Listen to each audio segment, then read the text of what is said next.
Silverstone in Northamptonshire is the host of rounds 19, 20 and 21 of the Dunlop MSA Formula Ford Championship of Great Britain. And where better for the new EcoBoost chassis to show itself off than here at the home of motorsport. Now, last time out at Snetterton, we were plagued with rain yet again, but the racing was still as close as ever. To remind us of all the drama that happened over the last 3 rounds, let's go over to David Addison for a catch-up. We had 3 races at Snetterton. They were run in a mixture of conditions. The first one was on a wet but drying road, and Antti Burri led away while Abdul Ahmed made contact with Alex Drabble up at the Montreal hairpin. That brought out a safety car on the restart. Burri led, but he slithered out wide coming through the final corner, and Eric Lichtenstein got the drop to score a 5th win of the season.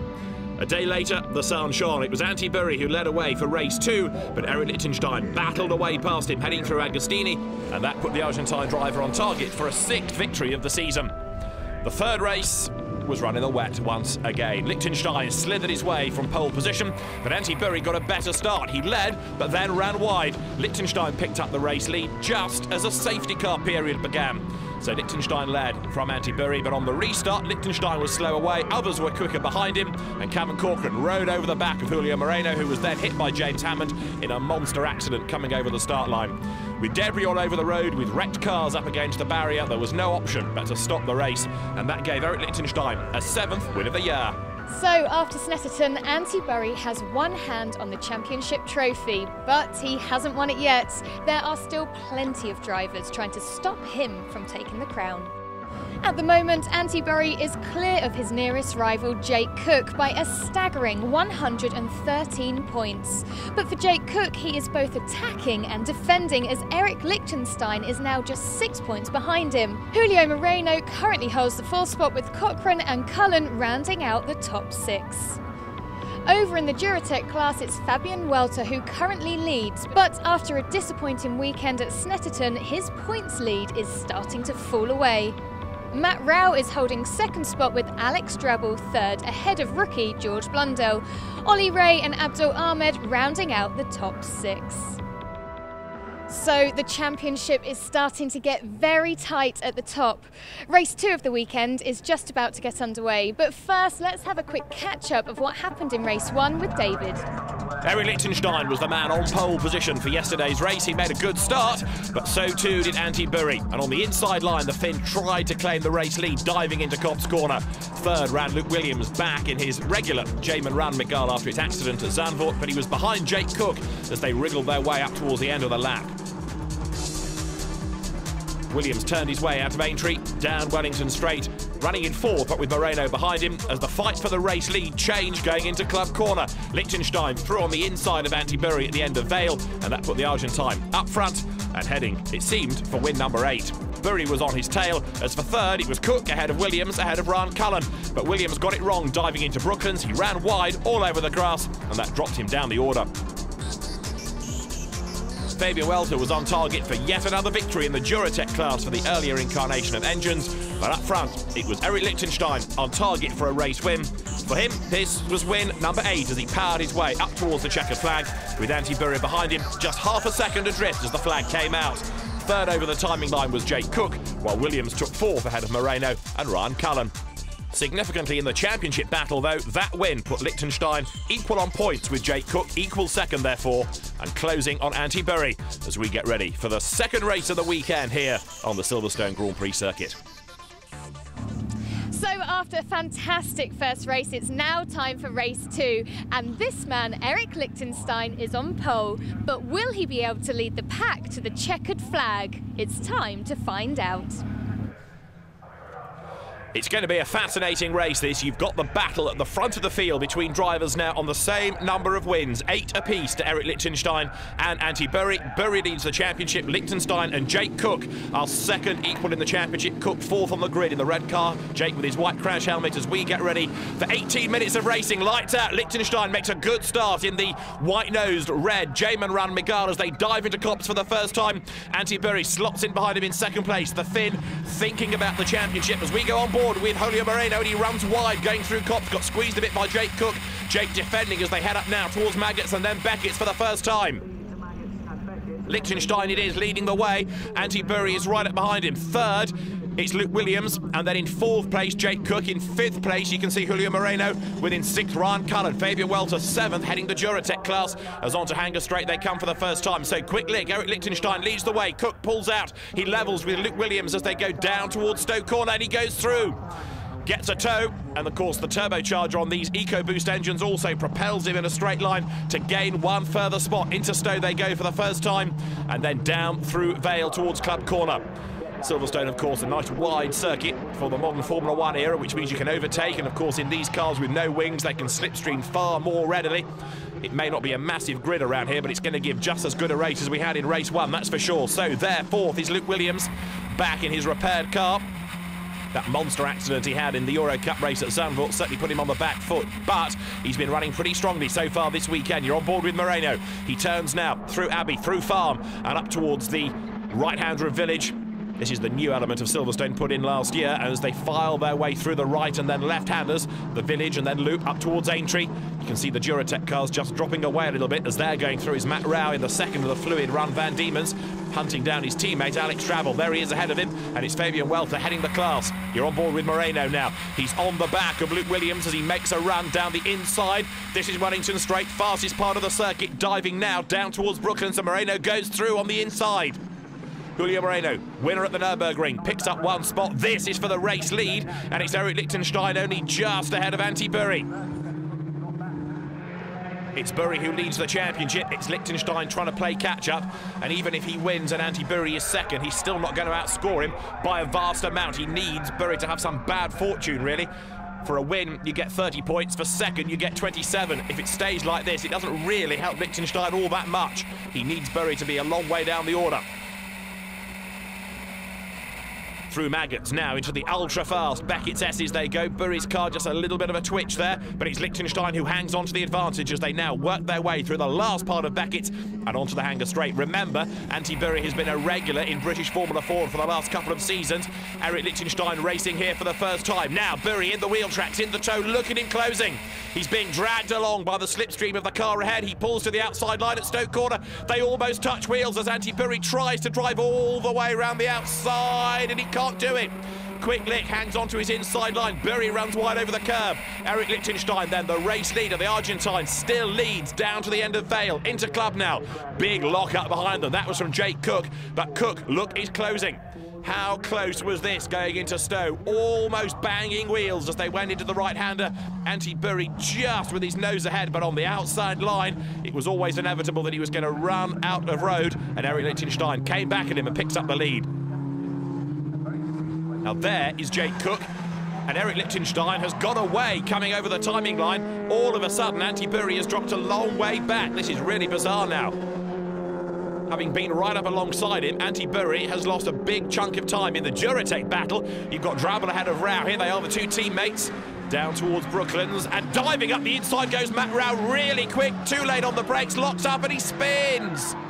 He got a tow, he made the move, but I'm afraid he had too much speed when he got to the braking zone, stood on everything, and the car just locked up, swapped ends, and round he went. Here's the replay, look at that, diving to the inside, but he should have been on the brakes by now. When he does brake, he locks up. Round comes the back, he can't hang on to it, and off he goes. Years ago, that gravel track would have ensnared him by now. Of course, these days, for modern Formula 1, run off tarmac, so he's able to carry on in the race. Now, carrying on a great duel here. This is Julio Moreno and Jake Cook. It's for third place, and Moreno is ahead then as they come out of Aintree. Julio Moreno up into third place. Jake Cook fights back. He goes to the inside then in the red car, but Moreno gives him just enough racing room. Down to Brooklands. Jake Cook, the man from Rotherham, retakes third place. Brave effort that on the inside, and Cook goes through. Jake driving for Jamin, the same team as the race leader Eric Lichtenstein. And Julio Moreno for JTR, the same team as the championship leader Antti Burri. Here they come up through Woodcote Corner, through the right-hander. So it's Jake Cook back ahead then. Moreno is in the wheel tracks and he lines up to the inside as they go down towards Copse. He gets the run, he gets the tow, coming through Woodcote on the inside at Copse. And Julio Moreno retakes his third place now. Cook staying on his tail then as they run up towards Maggots. Great battle between these two, but so busy are they, squabbling over what is third place. They're losing touch with second place man Antti Burri. It's Moreno ahead, using all of the road, diving into Beckett's. over the curb he ran. Now onto Hanger Straight once again. You can see how they're fighting the cars. The lack of a rear wing means they move around a bit more than cars with more aero. Now the lead gap is coming down. It's still a mystery as to why Antti Burri lost the time, but his lap times are improving as now Cook tries to go to the outside of Moreno. This is the end of Hanger Straight into Stowe. Moreno hangs onto the place. Cook looks for the switchback and gets a tighter line through the corner, but it doesn't pay off for him. On the last lap now, the race leader, Eric Lichtenstein. There is the Duratec class leader, Fabian Welter. But it looks as though this is going to be win number 9 for Eric Lichtenstein, as Fabian Welter is miles clear now in the Duratec fight. Their second is George Blundell, and George has worked really hard in this race, working his way through traffic, and up until getting on the tail of Welter, he's been able to get a place per lap virtually, working his way through the slower cars. But now, I'm afraid, it's a mighty margin, over 6 seconds between him and the class leader. George, I fear, is set for second in class. But look at this for the race lead. Eric Lichtenstein is being reeled in by Antti Burri. The lead gap is coming down and down and down. This could be Eric Lichtenstein with a problem. It could be Eric Lichtenstein driving within himself to preserve the tyres for the third race of the weekend. Has he got enough in hand? He locks up going into Brooklands. That's not preserving the tyres too much. They're on Dunlop rubber, of course, the championship sponsor, providing all the tyres for the series. And Eric Lichtenstein, has he looked after them enough for the third race? Out of Luffield they come. Woodcote corner remains. Checkered flag at the ready. This is going to be a 9th win of the season for Eric Lichtenstein. He's now won more races than the man who follows him across the line, the championship leader, Antti Burri. It's 9-8 in favour of Eric Lichtenstein. Third over the line is Julio Moreno. And this is Fabian Welter then, who's going to come through to score honours once more in the Duratec class. He turns his way now up through the right-hander of Luffield. This is going to be an 11th win of the year in the class for him, as Fabian Welter comes through now to take the checkered flag. 11 victories for Fabian Welter as he extends his advantage within the class in the championship. So Eric Lichtenstein takes the race win from Antti Burri. Julio Moreno third ahead of Jake Cook, Ryan Cullen 5th and Fabian Welter 6th. And between the top two, just 0.6 of a second when they came to the checkered flag. We have 6 races in a row winning. So it's quite confident for what's coming next. You know, the team has been working so much, and we will keep working like this. It's not only for now. Well, I had a small mechanic problem. Throttle was sucking, so that didn't help. But it fixed itself, so the rest of the race was good. They were fighting in front of me because Antti had a problem with the throttle, and I managed to catch Jake. Pretty tough 2 laps. I managed to pass him. He passed me again. Then I passed him in the first corner, and I needed to push the next 2 laps to manage a gap, and I did it. And yeah, I started managing the pace, and yeah, really good podium here in Silverstone, so pretty happy. And there's one more race to go after the break.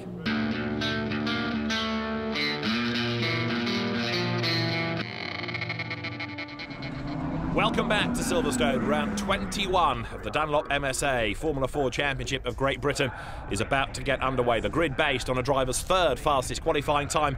Eric Lichtenstein is on pole position. Luke Williams with him at the front of the grid. Champion-elect Antti Burri lining up third ahead of Jake Cook. And we are about to go racing as the lights go out, the cars blast away from the line. Eric Lichtenstein with the white nose cone on the Jamin Run. Miguel heads Luke Williams from the front row down towards Copse for the first time. Burri slots in third. Fourth is Ryan Cullen. Julio Moreno goes wide over the curb onto the run-off tarmac, and Jake Cook gets past him on the inside line there. Up towards Maggots for the first time. Is it Lichtenstein hanging onto the lead? Yes, it is. But Luke Williams, a winner at Alton Park, back at the start of the season, doing a really good job. There's somebody off with that Moreno. Cloud of dust, a car disappears stage left, and it is Moreno. He's off in the gravel. On the very first lap, the man who took a win at the Nürburgring is off the road, and that, by the look of it, is the end of his day. Lichtenstein and Williams almost overlap. They do, and Luke Williams round the outside to take the lead. Great move going into Stoke Corner. Luke Williams it is that leads the way. Eric Lichtenstein is second as they go down through Vale for the first time. Antti Burri in third place, not really wanting to get involved in a fight that might risk the chance of him finishing. And Jake Cook challenging on the inside to get past Ryan Cullen as they drop to the end of Vale. Through Club Corner, that's the Duratec fight going on, but Luke Williams with a very, very brave piece of driving round the outside picks up the lead at Stowe, but can he hang on to it? And Julio Moreno spinning his wheels, he's going nowhere. A replay of what happened to him. He starts off badly in a sense. He gets it wrong going through Cops and goes wide. And that perhaps just brought down the red mist a little bit as he goes now in towards Maggots, then flicks right into the first part of Beckett, takes a big bite of curb, runs just a bit too wide and gets on the grass, loses the back, and round he goes. Off into the gravel bed, and a very frustrated Julio Moreno is going no further.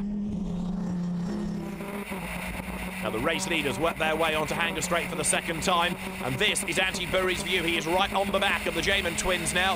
He makes his move up against Luke Williams. It's Eric Lichtenstein back in the lead. They're almost 3 wide going down towards Stowe. Burri switches sides, goes to the inside.